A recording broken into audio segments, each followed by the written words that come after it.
Eduardo Galeano.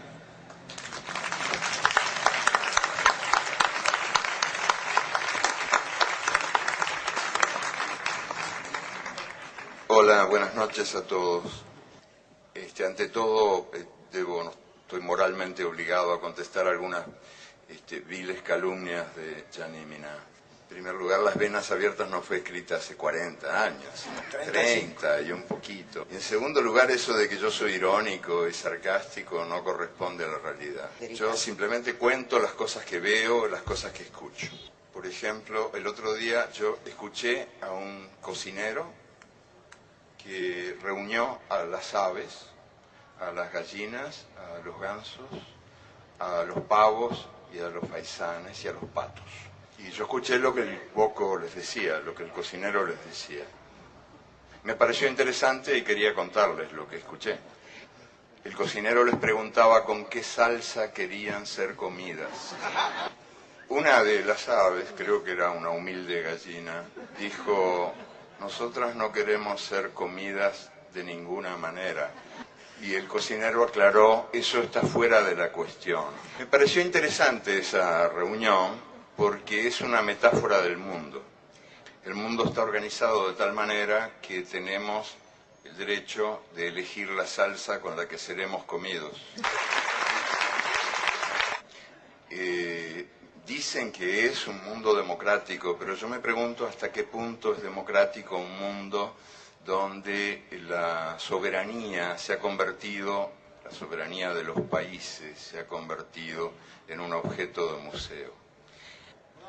Por ejemplo, por citar ejemplos concretos que me parece útil aportar, el organismo que gobierna a los gobiernos en el mundo de hoy, el Fondo Monetario Internacional, está dirigido por 5 países y da las órdenes a casi todos los países del mundo, salvo los países que dan las órdenes. Claro, que pueden ser sádicos pero no masoquistas. Possono essere sì sadici, ma certamente non masochisti. El Banco Mundial es más democrático y hay que reconocerlo y dejar constancia aquí de esa gran diferencia. El Fondo Monetario está dirigido por 5 países y el Banco Mundial por 8. Después tenemos la Organización Mundial de Comercio, en cuyos estatutos se establece que las decisiones se tomarán por voto democrático. Nunca se votó en la Organización Mundial de Comercio. Nell'Organizzazione Mondiale del Commercio Nunca. non si è mai votato. Ni una sola vez. Se utiliza el principio stalinista de la aclamación. Las resoluciones se toman por aclamación. Votó el organismo anterior, que se llamaba GATT, votó una vez. No fue una buena experiencia, no se repitió. Nunca se repitió. Entonces, ¿podemos hablar de un mundo democráticamente organizado cuando el mundo depende de 3 organismos no democráticos que toman las decisiones en lugar de la humanidad? Podríamos también, si el tiempo diera, yo quiero ser breve, hablar del Consejo de Seguridad de las Naciones Unidas, que hoy por hoy parece que las guerras están bien cuando las Naciones Unidas las aprueban y están mal cuando no las aprueban. Pero ¿quién imparte questa benedizione? ¿Quién imparte questa benedizione? Las Naciones Unidas están formadas por una Asamblea General. Ahí estamos todos los países, todas las voces, incluso la de este señor que también quiere participar. Tutte le voci. Ma è simbólica. La Asamblea General es simbólica. Formula recomendaciones. No toma decisiones. Las decisiones las toma el Consejo de Seguridad. Y el Consejo de Seguridad está donde mandan los 5 países que tienen derecho de veto. El derecho de veto es el que de veras decide. Ellos velan por la paz mundial,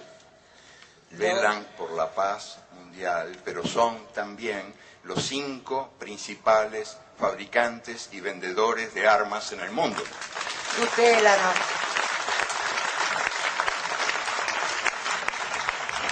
Claro, Estados Unidos, Inglaterra, Francia, Rusia y China. Los 5 principales fabricantes de armas en el mundo son los que tienen a su cargo nuestra paz. Así nos va. Claro, o sea, hacen el negocio de la guerra, pero venden la paz también. ¿Dónde? ¿Cómo? A través, soprattutto, sobre todo, de los grandes medios de comunicación, que reproduce el sistema de poder en el mundo y que toman examen de democracia a cada país. Son grandes medios de comunicación que confunden la libertad de expresión con la libertad de presión y que han sido definidos con mano maestra por algún anónimo que en un muro escribió: nos mean y los diarios dicen llueve. El caso más claro, más escandaloso de manipulación de la opinión pública mundial es hoy por hoy el caso de Venezuela. En el teatro, en el gran teatro del bien y del mal, hay una distribución de funciones entre los ángeles y los demonios. Y Hugo Chávez es uno de los principales demonios. Es un dictador desde el punto de vista de las fábricas de la opinión pública mundial. Hugo Chávez es un dictador, es un extraño dictador, sin embargo. Ganó 8 elecciones en 5 años y ahora, recientemente, en el referéndum, fue el primer presidente en la historia de la humanidad que puso su cargo a disposición de la gente. Y ganó 6-4, 60% contra 40%, en unas elecciones a las que yo asistí como observador.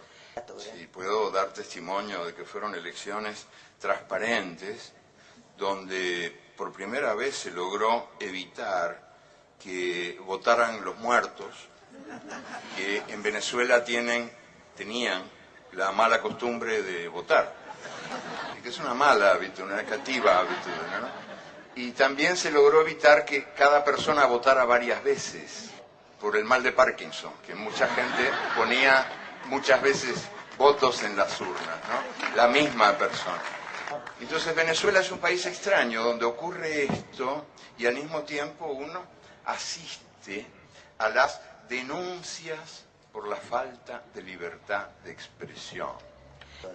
Uno enciende la televisión y en la pantalla de la televisión hay un señor que dice: aquí no hay libertad de expresión. Y uno enciende la radio y en la radio hay una voz que clama: aquí no hay libertad de expresión. Y uno abre el diario y hay un título enorme que dice en el diario: aquí no hay libertad de expresión. Hubo un solo medio de comunicación clausurado en Venezuela en los últimos 5 años, el Canal 8 de televisión. El Canale 8 de la televisión. Pero no fue clausurado por Chávez, sino por estos demócratas que tomaron el poder a través de un golpe de Estado durante 48 horas. Y en esas 48 horas cerraron todo. Cerraron la Asamblea General, anularon la Constitución. O sea, extraña dictadura y extraños demócratas, ¿no? Sí. Sí, yo creo que hay ahí un divorcio ejemplar. El divorcio entre la realidad real y la realidad virtual que los medios muestran como única realidad posible. ¿Y cuál es la explicación de eso? Muy sencillamente, les cuento que en Venezuela había 5 millones de personas sin derechos cívicos, porque no tenían documentos, y los hijos no podían ir a las escuelas porque no tenían partida de nacimiento. Eso es lo que Chávez está cambiando, porque en pleno paraíso petrolero, en lo que se llama la Venezuela saudí, había 1,5 millones de analfabetos, que ahora se están alfabetizando. Y esto explica la furia de los grandes medios llamados de comunicación que incomunican a la gente. Sí, de comunicación incomunicante. Y también explica el resultado de esta elección y de las elecciones anteriores, porque hay un pueblo que resume su actitud de perfecta manera a través de la frase que dijo un venezolano pobre que fue encuestado recientemente. Sí, que es más expresiva que cualquier discurso. Dijo: yo no quiero que Chávez se vaya porque no quiero volver a ser invisible.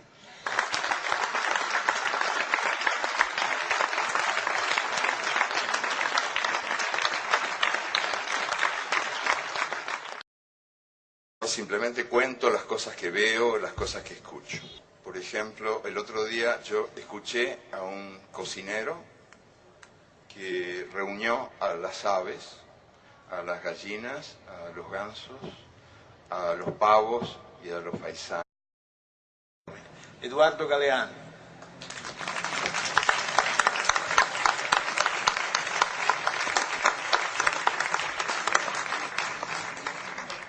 Hola, buenas noches a todos. Ante todo, era una humilde gallina. Dijo: nosotras no queremos ser comidas de ninguna manera. Y el cocinero aclaró: eso está fuera de la cuestión. Me pareció interesante esa reunión porque es una metáfora del mundo. El mundo hacia los patos. Y yo escuché lo que el boco les decía, lo que el cocinero les decía. Me pareció interesante y quería contarles lo que escuché. El cocinero les preguntaba con qué salsa querían ser comidas. Una de las aves, creo que estoy moralmente obligado a contestar algunas viles calumnias de Gianni Minà. En primer lugar, Las venas abiertas no fue escrita hace 40 años, 30 y un poquito. Y en segundo lugar, eso de que yo soy irónico y sarcástico no corresponde a la realidad.